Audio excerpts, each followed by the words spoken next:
Hi there, this is Bren White, and this is the beginning of a brand new series called Caring 101. In December of 1975, my brother gave me for Christmas a short book called On Caring by Milton Mayeroff. And in that short book, there were a number of important things talking about how human beings care for each other and how that works.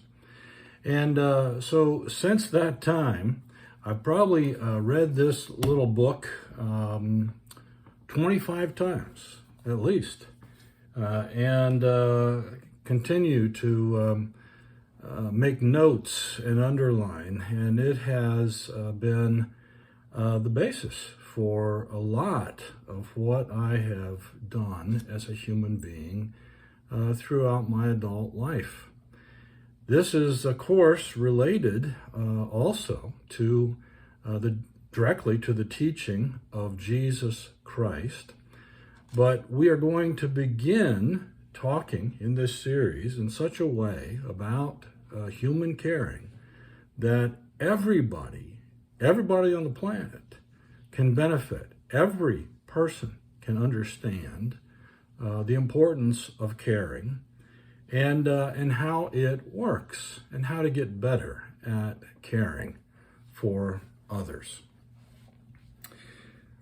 In October of 1879, Vincent van Gogh wrote a letter to his brother, Theo, and in it he said some things that were quite striking and very related to learning about how to care for others. And he said, when one lives with others and is united by a feeling of affection, one is aware of the reason for living. This is Vincent van Gogh when he was a young man. And one perceives that one is not quite worthless and superfluous, but perhaps good for something, because we need each other and make the same journey as traveling companions. But the feeling of proper self-esteem also depends very much on our relations to others.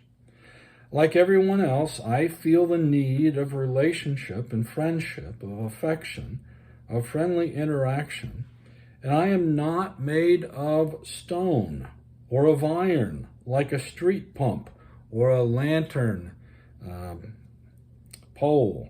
So I cannot miss these things without feelings. Like any other intelligent and honest man, a void and deep need. This caring is a deep, deep need. I tell you this to let you know how much good your visit has done for me. His brother Theo had just come after a difficult time dealing with human beings, and just brought some light and goodness and caring to Vincent at a very important time, and it helped him to reflect in this way. Now, each time we're going to be having brief segments.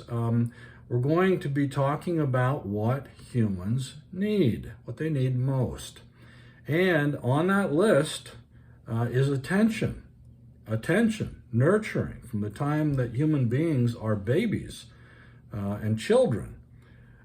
Attention, nurturing, empathy, and all human beings can figure this out. Kindness. Human beings need kindness. They need this kind of genuine caring, not reciprocity or some other kind of thing, but genuine caring. appreciation, thoughtfulness.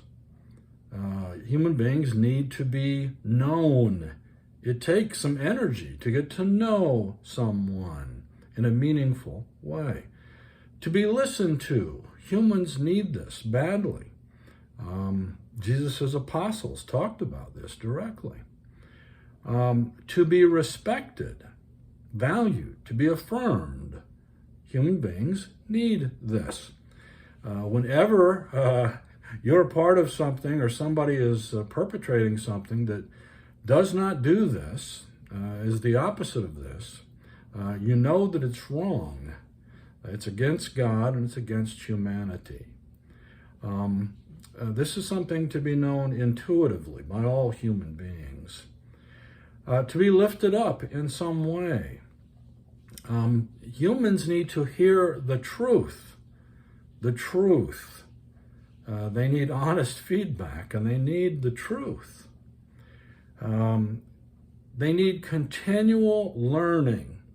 And all psychologists and neuroscientists know this now, that all human beings not only need to be cared about, but they need to be learning constantly. They need ongoing development. This is something built in to the human DNA. Mentoring. They need mentoring and shepherding. And this is why the Bible and why Jesus talked about shepherding, because all humans need it. They need some special care and guidance and shepherding along the way throughout life. Now, as I said, all human beings know this deep down. They know it intuitively. They need to understand it more fully. And so we're going to spend the rest of this time in this series, and this is just the kickoff. In this series, each time we'll take snippets that will help us to understand and to do the things that are required to really cultivate genuine caring among human beings. It's one of the greatest needs on the face of the earth right now. In the book, I just want to mention briefly, in the book, one of the things that Mayer Off points out early on, he says, people who care value caring by other people and tend to encourage and further it in others. The caring person is drawn toward other caring people, just as the interesting person, the man genuinely interested in something, is attracted toward other interesting people. If my carings are inclusive enough, they involve me deeply and fruitfully, and they order all the areas of my life. Did you know that caring is required for you to have all of the things in your life that are meaningful to become integrated? The fruitfulness and the meaning of life comes from caring. Learning how to care about others and being cared about by others.